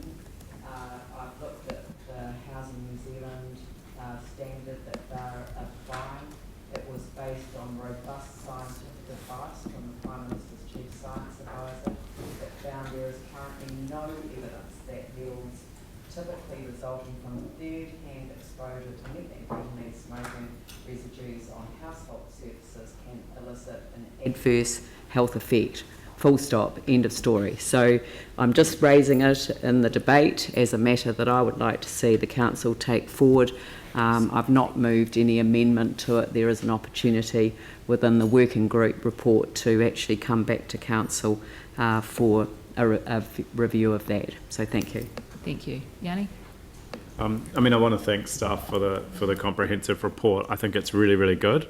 I do think it's really important, though, that if we could not just wait for the Finance and Performance Committee, but just actually get that really simple sort of snapshot of the financial performance, because I think it's really important that we can explain to our community the money that we're getting in and where it's been allocated. And I think, you know, obviously there's more formal reporting structures, but actually something public facing that shows that, both to the tenants and to our community, I think is really critical. So, but I just wanted to acknowledge that the huge work that has gone on in this space. I think when you read through the report, you do see quite a wide range of issues that we've been confronted with as a city, across not just social housing, but there's been other things like the Housing First thing as well, which we haven't even really got into today, which is part of this report. So we are making a difference. There's still a lot of work to be done, but I think it's important to acknowledge the positive steps that we are taking. Thank you very much. And with that, I'll put the motion. All in favour? Any against? Carried. Thank you very much. And with that, we're going to take just a very, very short 5-minute break. Put a pit stop for people, and then back. I forgot to check about break times. Yeah. So.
everyone's had an opportunity to read the report. Is there anything you'd like to highlight to us? If not, we'll move to questions. Would you just like to take the opportunity to introduce ourselves to you? Absolutely. I'm Brendan Smythe. I'm the Heritage Team Leader in the Strategy Transformation Unit. And this is Victoria Bliss, who is our Conservation Projects Planner. And one of the key things we want to just update the committee with was the heritage strategy, which we most of you were involved with last year, but some of you may have not been made aware of it. So we'll just do a brief introduction to that because it is important. It does link to our grant funding schemes. Okay, but just briefly today. Very, very briefly. Yeah. Yeah. I promise I'll be brief. And probably a good idea to get a copy of that into the new councillors' pigeonholes. I have hard copies for the new councillors if they'd like them, so they can actually have the. Yep. So very briefly, in 2019 we launched our heritage Aotearoa heritage strategy, which was a very innovative and aspirational strategy which we wrote in partnership with our 6 Papati Perunanga and in consultation with the diverse communities of Christchurch and Banks Peninsula. There was a huge amount of community engagement that went through across all of the distinctive and diverse communities of the city, and it's led us to this document. It's changed how we as a council, or we as a heritage team and we as a council view and deal with heritage in a post-earthquake environment. It's extended heritage beyond the traditional idea of buildings and places to include memories, stories and events, the things that make heritage part of our culture, the things that our communities told us are really important to their personal identity as well as their local and community identity, to their sense of place and their sense of belonging, and the things that link them together as a community and do contribute to their well-beings and their social cohesion. The grants sit within this strategy as one of the tools we have to help implement it. Again, we've been told by the communities that these landmark places and buildings that we do have left after the earthquakes are incredibly important and tangible reminders for them as communities, but also to attract visitors to the area with the benefits that sit around that. The funding is budgeted in the LTP for the Heritage Incentive Grants, and it has been consulted on through that process. Thank you. And today's grant? So today's report is for 9 Bruce Terrace, which is a small timber frame cottage out in Akaroa. And the original intention of the Heritage Incentive Grant Scheme was to support the conservation and maintenance of heritage buildings.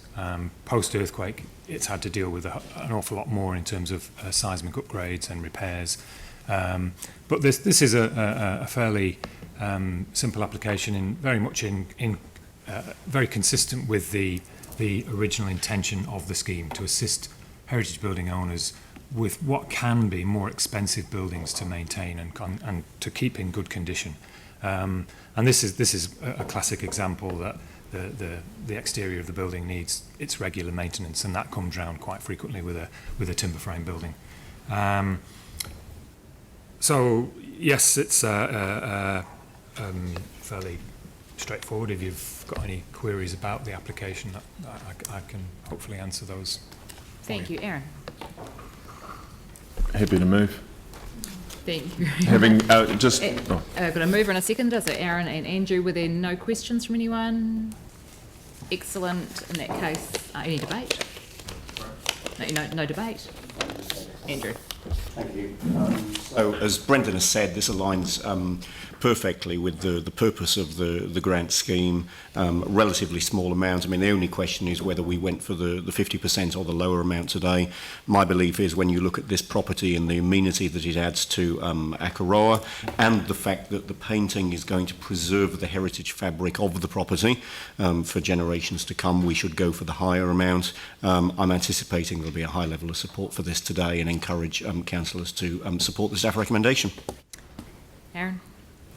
I just want to quickly mention that in the last term I sat on the committee that did the heritage grants, and even though the team did introduce themselves, I found throughout that entire term that all of their reports were really good. they could answer all the questions, and we had as a committee, a really good relationship with our heritage team and a good understanding of what that meant to our city, especially with what we've been through. So thank you for that. I just wanted to let everyone know, because it's now a committee of the whole. And one way to look at heritage is owned by all of us. Even though a property might be owned by one family, that family only have it for anything from a couple of years to maybe 100 years if you're a goth, but beyond that they move, they change hands, but the property itself stays, and that's owned by everyone, because we all remember that little house down, in this case Bruce Terrace, and we remember it fondly, and we walk past it and steal the plums. Cool. Good. Anyone else? Right. All those in favour say aye. Aye. Any against? And it's carried. Thank you very much. Thank you.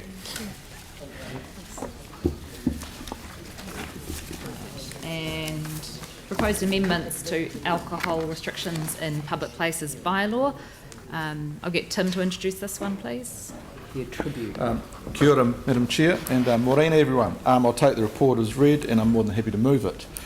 This journey started back in 2018 when Canterbury Rugby League made a application to the draft alcohol restrictions in public places bylaw. So that started way back in 2018. As you'll see in 4.3 of the report, Council in April 2019 brought in the temporary alcohol ban in the areas requested by Canterbury Rugby League. So our staff have worked hand in hand with Canterbury Rugby League with this outstanding initiative, I have to say.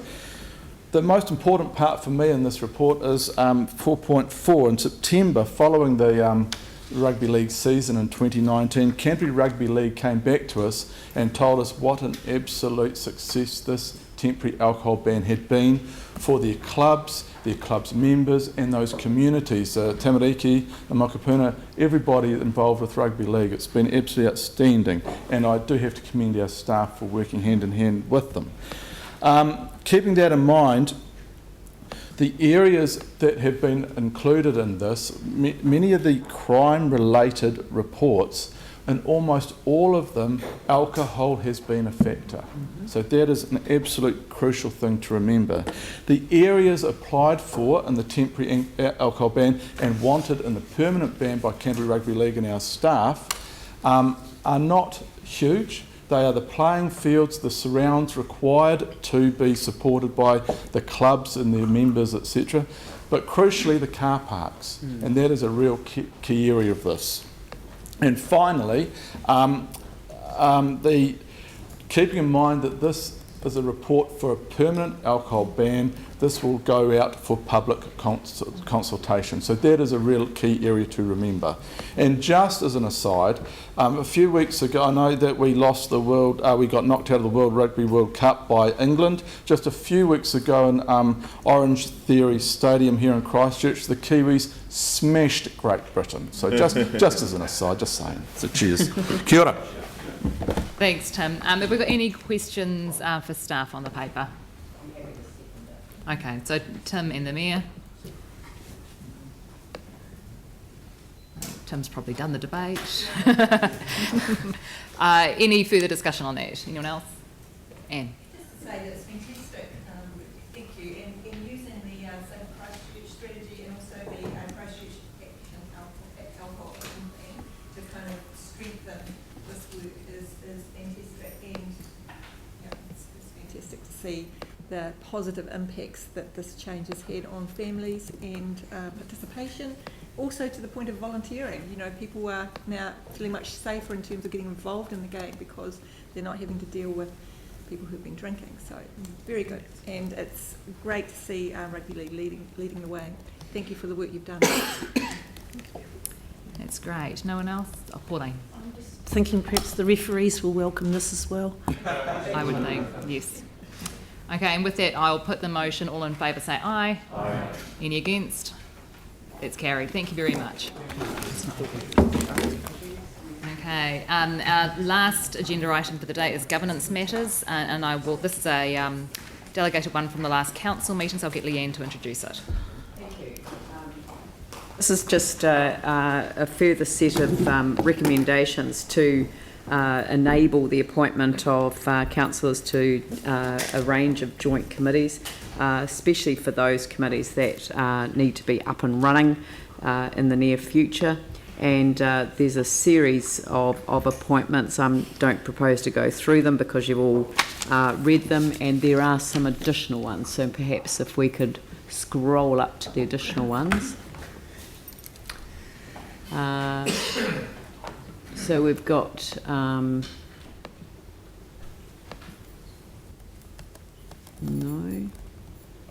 Where are the additional ones? Here we go. So we've got the Health and Safety and Wellbeing Committee at the moment.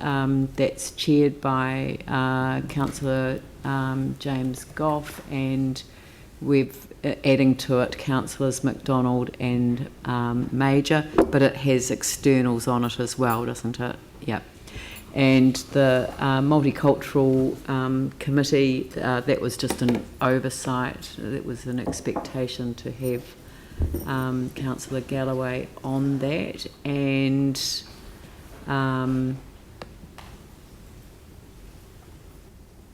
yeah, sorry, I wasn't aware of this. Adds the Canterbury Interfaith Society one. A minor amendment to the terms of reference. Okay. And and the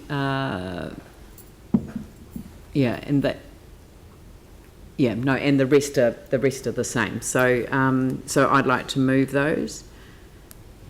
Do I have a seconder? Yeah, Councillor Galloway seconding. Yanni. So a number of the other appointments, do we know when those are coming to council and what the time frame is? I'm hoping to be able to bring that to council prior to the end of the year. There may be some, and I've noted in here, for example, that our appointments to the Canterbury Museum Trust Board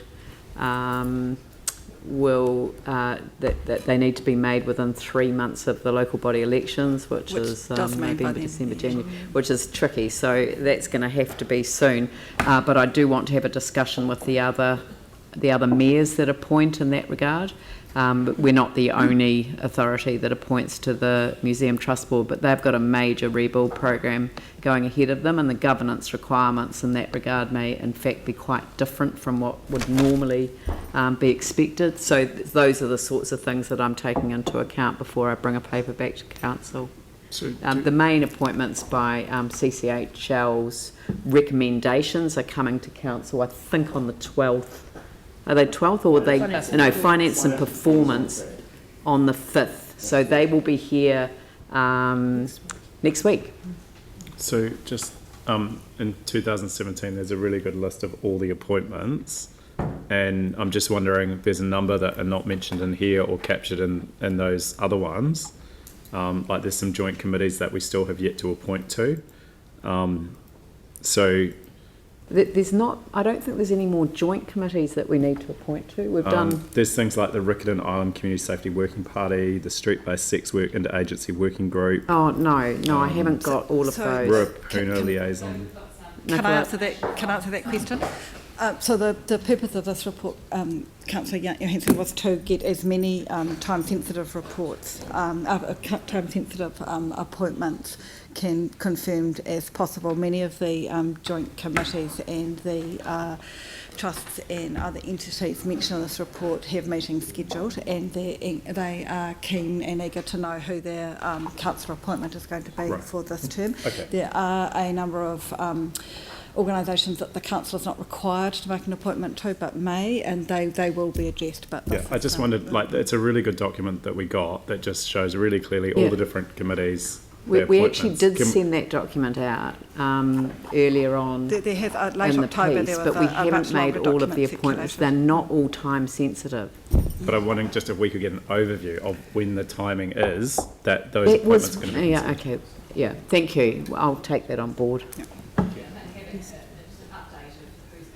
Appointed, which ones are still to come. Yeah, at some point would be the CCHL ones will be coming to Finance and Performance next week, and I think they're the big ones, and once those appointments are actually determined by council, you'll see you'll be able to see the total picture. Great, thank you very much. So this has been moved and seconded. Any further questions? No, any debate? Oh, was a question or debate? It was a debate, just a comment. Excellent, Is that okay? go for it. Yeah, just I think to thank Nicola for your work, and I believe that you might be leaving us this week, is it? So we really appreciate all you've done. Thank you. Anyone else? Oh, yeah. Am I allowed to say something? No, we're in debate. I would actually like to say something if I'm allowed. It is my last day, and but it's the 6 years on and off that I've had in the Mayor's office have been an absolute privilege. There are not very many jobs, certainly in Christchurch, where you have the ability to work so closely both with the governance and with the council organisation. It's often a very grey space, as we all know, but it has been a complete privilege. I have probably a slightly Pollyannaish but very deep held belief in democracy and the electoral system and how you are all elected, and once elected that you're entitled to our significant support to do the important job that you do, and I've been very grateful to be part of that. Thank you. Thank you very Go well much. and be very kind to each other. Thank you. Yes. And with that, we'll move back into debate if there is any more. No, in that case, I'll put the motion. All in favour, say aye. Aye. All against? It's carried. Thank you very much. And I'll call on Councillor Davidson to do the closing karakia, please. Unahea ki te uru tapunui. Kia watia, kia mama, kia nauku, te tina, te warua, I te ara takata, koia ra el rono, whakaarea aki ki runa, kia tina, huie, taikie. Kia ora, thank you very much. And with that, the meeting is closed. But please stay seated because we have a workshop next. And we've just had